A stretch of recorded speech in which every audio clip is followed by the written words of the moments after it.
Monsieur le consul d'Algérie à Bordeaux, Mesdames et Messieurs, chers collègues, chers adhérentes, chers adhérents, chers amis de l'Algérie, et vous êtes bien présents ici, mes chers compatriotes des deux rives de la Méditerranée. Il m'est très agréable de vous recevoir dans cette magnifique ville, en ce jour de célébration du 52e anniversaire de la fête de la Victoire, qui coïncide cette année avec l'apparition de l'ouvrage de notre frère Moujahid Mohamed El-Khaldi, et qui s'intitule « Pourquoi j'ai répondu oui au FLN », dans lequel il retrace son parcours durant la guerre de libération nationale, en compagnie notamment de Marthe, celle qui a partagé sa vie durant de longues décennies. Mohamed Khaldi naît le 15 février 1920 à Sidi Khald, wilaya de Biskra. Vrai autodidacte en langue française, il a un long parcours, tant littéraire que philosophique, tant historique que révolutionnaire. Il endossa plusieurs responsabilités, telles que responsable du FLN des secteurs de la Charente-Maritime, de la Charente et des Deux-Sèvres, responsable régional adjoint du FLN de la région de Nantes. Mohamed Khaldi a connu aussi la prison. Arrêté en 1959, il restera emprisonné jusqu'en avril 1962. Il fut chef du comité des détenus FLN à la prison de Périgueux, responsable du conseil du discipline des détenus du FLN à la prison de Toul. Ensuite, à l'indépendance, il fut responsable de l'Amicale des Algériens en Europe à La Rochelle, représentant local de l'Amicale des Algériens en Europe au congrès extraordinaire du FLN à Alger en 1985 pour débattre de la charte nationale. À l'indépendance, il eut de nombreuses distinctions, telles que le premier prix littéraire d'Alger en 1987 pour l'ouvrage en arabe Al-Marahil, les étapes. Médaille d'ancien combattant de la guerre d'indépendance remise par le président de la République. Médaille d'invalide de guerre d'indépendance nationale. Son 52e anniversaire de la fête de la Victoire intervient cette année dans un contexte de bouleversement profond que connaît le pays et qui porte sur tous les aspects de la vie des citoyens et des institutions de la République. Dans ce contexte sensible, ce 52e anniversaire constitue une halte pour tirer les enseignements et définir les relations entre les jeunes générations et leurs aînés. Il va sans dire que dans le climat actuel de dialogue, de débat contradictoire, de liberté de réforme, nous nous devons de saluer les efforts consentis durant les 50 dernières années dans la construction, l'édification, le façonnement de l'Algérie nouvelle. La volonté qui a mené ces hommes et ces femmes à la victoire est celle-là même qui les a incités à construire et leur a permis de transcender les difficultés de la période transitoire et les entraves à la mise en place des institutions. Nos aînés ont en effet réussi à asseoir des institutions d'État dans un contexte difficile, découlant d'une situation naturelle et en partie provoquée. À nous, jeunes générations, de méditer, de respecter le travail titanesque de nos aînés pour la patrie. Nous devons admettre les erreurs qui ont émaillé le processus de construction de l'État moderne post-indépendance. Mais nous ne pouvons nier les réalisations qui ont été la meilleure réponse à ceux qui d'avance ont parié sur un échec. Monsieur le consul, chers amis, mes chers compatriotes, nous devons retenir que le 19 mars 1962 marque la renaissance d'une patrie séculaire, profondément enracinée dans l'histoire et par son authenticité, ses valeurs et sa civilisation. Le 19 mars symbolise l'accomplissement de la destinée du peuple algérien, la fin d'une épreuve qui a duré plus d'un siècle. Un jour mémorable car il nous renvoie à la douleur de notre peuple, que notre peuple a subie dans sa chair, mais aussi au combat féroce qu'il a livré pour arriver à ce jour. La jeune génération, dont je fais partie, et dont 70% de la population algérienne fait partie, ne doit pas oublier tous ces actes de bravoure et tous ces sacrifices consentis par nos anciens, tels que notre frère Moujahid Mohamed Khaldi, pour la patrie, et qui furent le gage de la victoire et de l'indépendance. Autant d'hommes et de femmes parmi les enfants d'Algérie, qui dans le pays et dans l'exil, ont donné leur vie pour que vive la patrie. Monsieur le consul, mes chers amis, mes chers compatriotes, célébrer la victoire ne doit toutefois pas être réduit à une vaine commémoration circonstancielle. Il ne s'agit plus en effet d'une simple interrogation du passé glorieux, mais il doit nous amener à écrire une nouvelle page des relations franco-algériennes apaisées. La France dans laquelle nous vivons, dans laquelle nous nous engageons politiquement, associativement, culturellement, socialement, économiquement, n'est pas la France d'hier. Nos deux pays doivent regarder leur passé en face et penser les plaies. Oui, oublier le passé, douloureux et l'occulter, non. Tourner la page et écrire une nouvelle page, oui. Avant de terminer mon intervention, je souhaiterais adresser un message à mes compatriotes algériens. Chers compatriotes, nos opinions et nos différentes sensibilités politiques peuvent certes diverger, mais à l'approche d'une échéance aussi importante que celle des élections présidentielles, nous nous devons tous d'accomplir notre devoir de citoyen. Seul cet acte responsable nous rassemblera, nous donnera conscience de notre unité, de notre fierté d'Algériens, de participer à l'effort commun afin d'assurer un avenir meilleur aux futures générations. المجد والخلد لشهدائنا الأبرار. شكرا على حضوركم والسلام عليكم.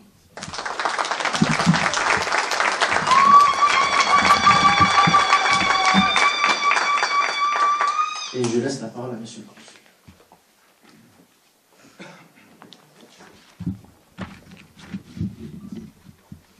Salam alaikum. Je crois que c'est Free Gelkulch Makhalali Welo. Je vais essayer de trouver des brèches pour compléter un petit peu ce qu'il a dit. مرحبا بالجميع في هذه المناسبة التاريخية الهامة. هي في الحقيقة مناسبتين، مناسبة تكريم السي الخالدي ومناسبة ذكرى 19 مارس. 19 مارس هي بداية تاريخ الجزائر من وقف إطلاق النار إلى الاستقلال، ولكن 19 مارس ما جاش كيما هكذا، جا بعد ثورة، بعد مقاومات، حتى جبرنا الاستعمار باش يجلس مع الجزائريين في الطاولة ونتفاوضوا على الاستقلال.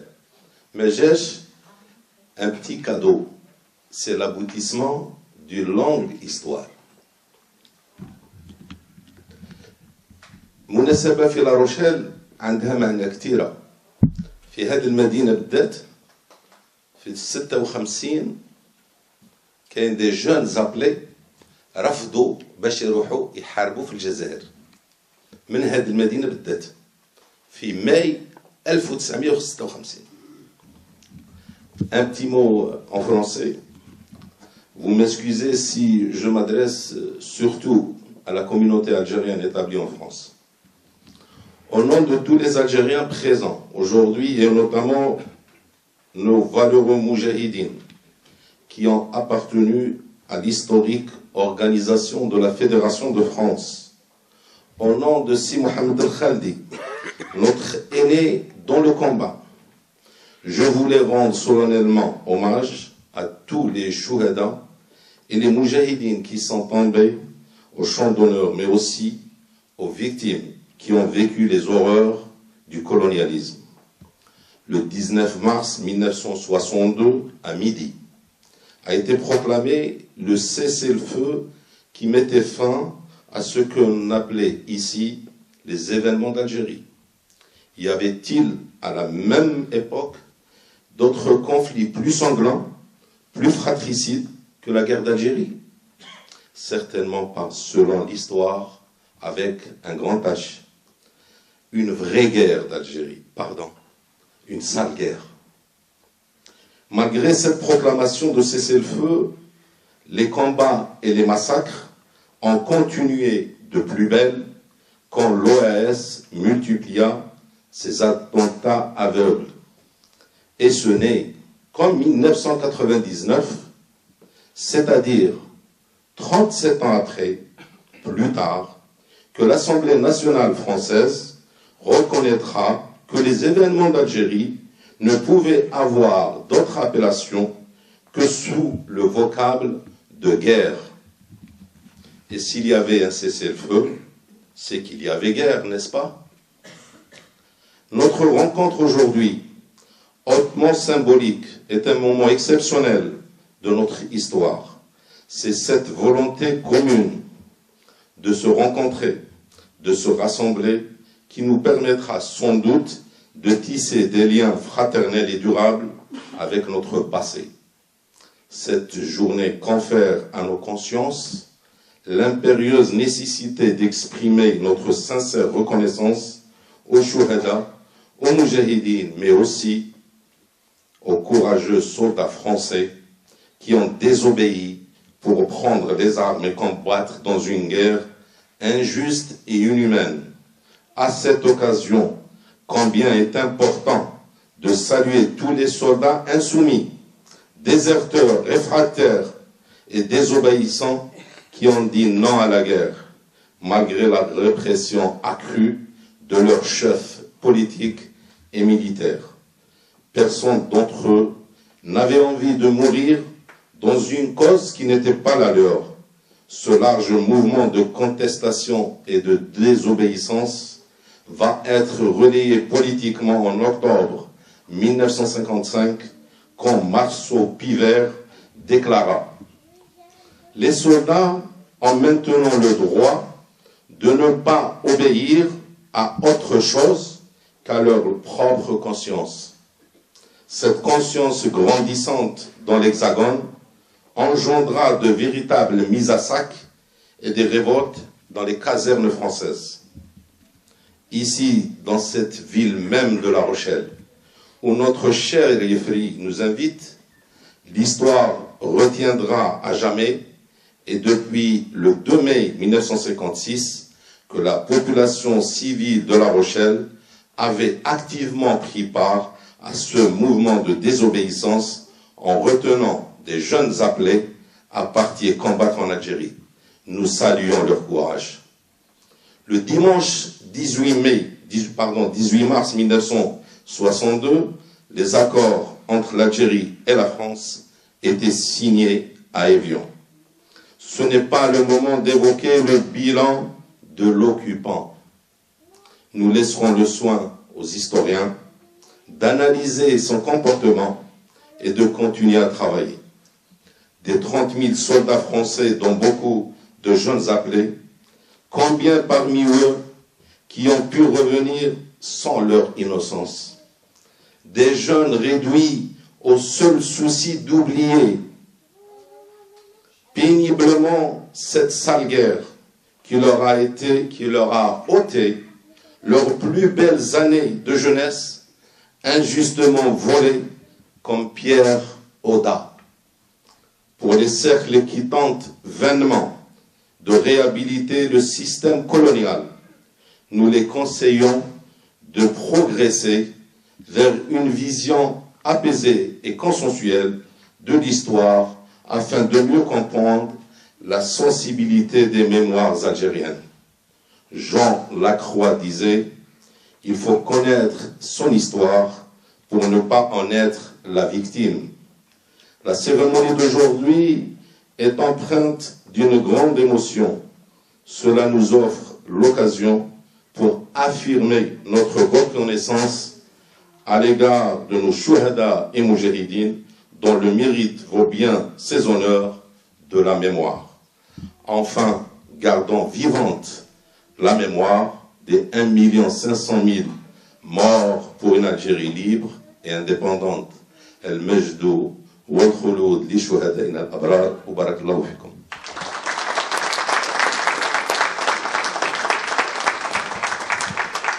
Je vais laisser la parole à Jean-Philippe Lez. Je salue la présence de Marie-Lise Fleuret-Pagnot, adjointe au maire et présidente de l'OPHLM. Bonjour à tous. Je remercie Yefri de me permettre de m'exprimer très brièvement, je vais être très rapide. Je remercie tous les organisateurs et toutes les personnes présentes ici pour célébrer en hommage à une personne qui a livré un combat d'une vie, pour la justice, pour la liberté, par amour pour ses frères, mais par amour aussi pour l'être humain en règle générale. À travers l'hommage que nous rendons à une personne, symboliquement, ce jour, qui signifie la paix, nous commémorons l'humanisme de chacun, un humanisme outragé à travers les atrocités de la guerre. Je suis particulièrement ému de prendre la parole devant vous à cause de l'histoire de ma propre famille. Mais c'est à travers l'histoire de ma propre famille, à travers l'histoire d'un homme, le combat d'une vie, ce sont toutes les familles, tous les êtres humains qui ont combattu avec courage pour la paix. Parce que plus qu'un cessez-le-feu aujourd'hui, nous célébrons la paix et nous célébrons le dialogue que j'espère renouer entre deux nations, entre des êtres et des femmes. Nous avons un devoir de mémoire à réaliser, car nous parlons du passé, nous parlons du présent, et à travers l'histoire que des historiens pourraient faire sur une histoire commune entre la France et l'Algérie, et plus largement peut-être, rapprocher des historiens, des universités, pour un devoir de mémoire sans tabou, en toute transparence, en rapprochant des universitaires, des historiens que je suis moi-même, des chercheurs que je suis moi-même également, des universités dans un programme justement de devoir de mémoire, pour rendre hommage à toutes celles et à tous ceux qui se sont combattus pour la paix, par amour, mais également en hommage à toutes celles et à tous ceux qui n'ont malheureusement pas l'occasion de pouvoir nous entendre aujourd'hui et qui, à travers le sacrifice de leur vie, nous permettent aujourd'hui de célébrer aujourd'hui la paix et demain, j'espère, l'amour. Merci. J'invite Marie-Lise à bien vouloir dire un mot. Marie-Lise Fleuret-Pagnot, adjointe au maire de La Rochelle. Merci. Bonjour à tous. Je suis très sensible à cette journée. D'abord, je voudrais dire que la communauté algérienne sur notre territoire rochelais est très importante et c'est bien ainsi. Je connais plusieurs visages ici, voilà, et moi je suis assez contente que cette journée du 19 mars, notre gouvernement ait eu le courage, je dis bien le courage, de la rendre journée nationale des victimes de cette guerre d'Algérie, qu'ils soient français, qu'ils soient algériens ou tout autre. Parce qu'une guerre, même si c'est au nom de la liberté, et ça nous pouvons le comprendre, mais une guerre c'est toujours tragique. Chaque famille a vécu des drames, et aujourd'hui c'est aussi ça que l'on célèbre, mais dans toute l'humanité qu'il y a en chacun de nous. Voilà. Dans le monde aujourd'hui, beaucoup de guerres en préparation ou en action se disent au nom de la liberté, mais ce n'est pas toujours le cas, comme ce fut celle de la guerre d'Algérie. Et ça, lorsque on est élu, lorsqu'on est citoyen, on ne peut pas l'accepter avec enthousiasme, même si c'est au nom de la liberté, chère à nos cœurs. Voilà. C'est tout ce que je voulais vous dire. Je partage beaucoup les propos de Jean-Philippe. Moi, je n'étais pas là quand tu as dit ton discours, Yefri. Sauf que Yefri, on le connaît bien. Voilà, je le côtoie régulièrement. Je connais son humanisme et je connais aussi la défense de l'association dont il est le président. Voilà. Donc, cette journée est très importante pour toutes ces victimes de cette guerre.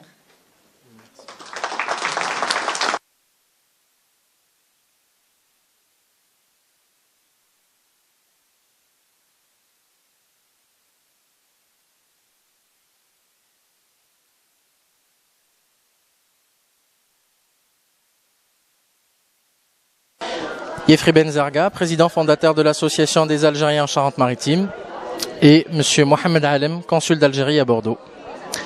Donc nous, notre association, c'est une association socio-culturelle à vocation solidaire, et nous sommes là au service de la communauté d'origine algérienne établie dans la circonscription de la Charente-Maritime.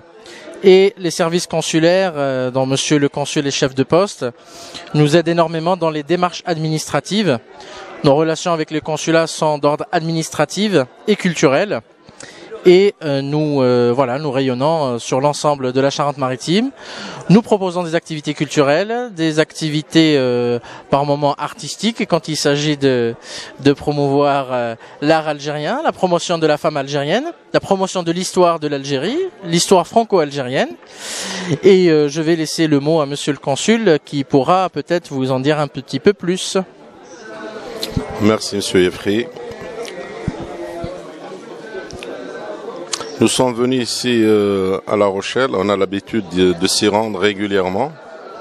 La Rochelle pour nous, c'est d'abord la communauté établie dans la circonscription consulaire de Bordeaux, et ensuite nous avons un deal entre l'association des Algériens de la Charente-Maritime et le consulat, surtout dans nos relations avec les militants de cette association. Monsieur Yefri fait beaucoup de choses dans l'accompagnement des gens en détresse, dans l'accompagnement des étudiants et en général pour consolider un pont qui a été déjà établi entre cette association et les services consulaires. Nous agissons également au niveau des autres départements. Comme vous le savez, Bordeaux gère 10 départements où séjournent 34 000 ressortissants algériens. Nous avons saisi l'occasion du 19 mars pour honorer d'abord un de nos aînés, M. Khaldi Mohamed, et également nous sommes venus à La Rochelle pour d'abord saluer le courage des jeunes appelés de 1956 qui ont dit non à la guerre et dont la population de cette ville a joué un rôle très important pour les empêcher d'aller combattre dans une guerre injuste, inhumaine en Algérie. Voilà. Nous sommes depuis 2009 à Bordeaux. Nous faisons ce que nous pouvons en faveur de notre communauté dans ces régions. Nous nous appuyons sur des associations qui sont un peu écartelées, mais quand même qui restent quand même efficaces. Voilà. Nous sommes aussi un point important pour le dialogue interculturel et intergénérationnel, et surtout pour l'écriture d'une nouvelle page des relations franco-algériennes, ce qui est très important. Moi, je suis issu des deux cultures. Et quoi de plus beau que des enfants issus de deux cultures pour pouvoir écrire une nouvelle page de ces relations-là, des relations, comme je le disais tout à l'heure dans mon discours, apaisées, une nouvelle page. Il ne faut pas déchirer la page qui a existé, ni l'occulter. Il faut regarder notre passé en face. Il faut regarder aussi notre avenir en face. Et nous avons des enfants issus des deux pays. Les deux pays ont engendré des enfants ensemble. Et c'est ces enfants-là qui doivent aujourd'hui écrire cette histoire. Et puis, il ne faut pas oublier de rendre aussi hommage à tous nos compatriotes français qui ont œuvré pour que l'Algérie soit indépendante, et ma grand-mère en fait partie. C'est une Française qui a pris part à la guerre de libération nationale et qui était une militante du FLN et qui a œuvré pour que l'Algérie soit indépendante. Il y a beaucoup de Français qui ont voulu que l'Algérie soit indépendante, qui ont lutté pour que l'Algérie soit indépendante. Et dans la salle aujourd'hui parmi nous, et j'en citerai un pour l'exemple, Monsieur Benamou, qui a milité au sein du FLN. Voilà à peu près ce qu'on peut dire sur notre association.